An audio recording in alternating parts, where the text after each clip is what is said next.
ഇരപുരത്ത് മത്സരിച്ച് വിജയിച്ച യു.ഡി.എഫിന്റെ സ്ഥാനാർത്ഥി വിഷ്ണു മോഹനുമായുള്ള റോഡ് ഷോ ആണ് നടക്കുന്നത്. MP തന്നെയുണ്ട്. അങ്ങനെ കൊല്ലത്തും 8 സീറ്റ് യു.ഡി.എഫ് സ്വന്തമാക്കി. RSP വലിയൊരു അത്യുജ്വലമായ വിജയമാണ് ഐക്യ ജനാധിപത്യ മുന്നണി കൊല്ലം ജില്ലയിൽ കൈവരിച്ചിട്ടുള്ളത്.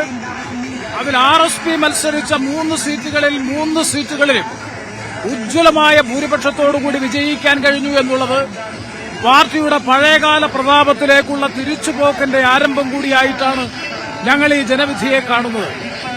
സംസ്ഥാനത്ത് കഴിഞ്ഞ 10 വർഷക്കാലമായി അധികാരത്തിലിരുന്ന പിണറായി വിജയന്റെ നേതൃത്വത്തിലുള്ള ഗവൺമെന്റിന്റെ ധിക്കാരത്തിനും ധാർഷ്ട്യത്തിനും അഹങ്കാരത്തിനും ഏകാധിപത്യ ഭരണവാഴ്ചയ്ക്കുമെതിരായിട്ടുള്ള ജനവിധി എന്നതിനപ്പുറത്ത് CPMന്റെ പാർട്ടി സമഗ്രാധിപത്യം അതായിരുന്നു 10 വർഷക്കാലം കേരളം കണ്ടത്. അതിനെതിരായിട്ടുള്ള ഏറ്റവും കനത്ത ജനവിധിയാണ്, താക്കീതാണ് കേരളത്തിലെ ജനങ്ങൾ സംശുദ്ധമായ മൂല്യാധിഷ്ഠിതമായ രാഷ്ട്രീയത്തിന്, വർഗീയ വിരുദ്ധ രാഷ്ട്രീയത്തിന് വേണ്ടി നൽകിയത്.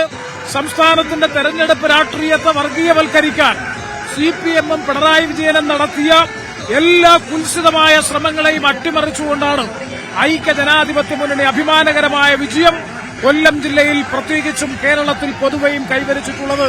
അതിന് കേരളത്തിലെ മുഴുവൻ ജനങ്ങളോടുമുള്ള നന്ദിയും കടപ്പാടും UDFന്റെ പേരിൽ ഈ അവസരത്തിൽ അറിയിക്കുക. എക്സിറ്റ് പോളുകൾക്കൊന്നും പിടികൊടുക്കാത്ത ഒരു അണ്ടർ കറണ്ട് അല്ലേ ആഞ്ഞടിച്ചത്?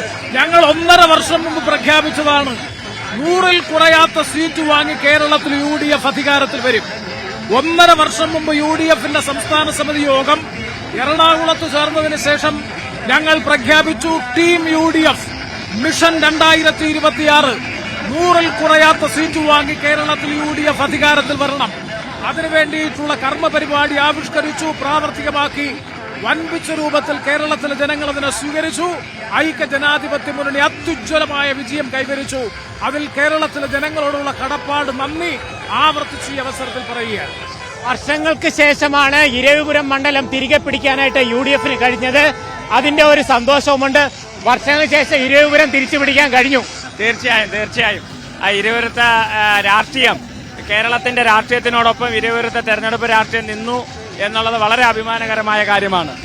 ഇത്രയും വലിയൊരു വിജയം പ്രതീക്ഷിച്ചിരുന്നു? തീർച്ചയായും ഐക്യ ജനാധിപത്യ മുന്നണി കഴിഞ്ഞ കോർപ്പറേഷൻ പഞ്ചായത്ത് തെരഞ്ഞെടുപ്പുകളിൽ നേടിയ വിജയത്തിന്റെ തുടർച്ച തന്നെയാണ്. ഈ വിജയം നിലനിർത്തുക എന്നുള്ളത് ഈ തെരഞ്ഞെടുപ്പിലെ ഏറ്റവും വലിയ വെല്ലുവിളിയായിരുന്നു. ആ വെല്ലുവിളിയിൽ വിജയിച്ചു എന്നുള്ളതാണ് യാഥാർത്ഥ്യം. അപ്പോ വലിയ വിജയം ജില്ലയിൽ സ്വന്തമാക്കി. അതിൽ RSPക്കും അതിന്റേതായിട്ടുള്ള ഒരു ക്രെഡിറ്റ് ഉണ്ട്. കൊല്ലത്തുനിന്ന് ബിജു മടവൂരിനൊപ്പം ലിജോ റോളൻസ്, മീഡിയ 1.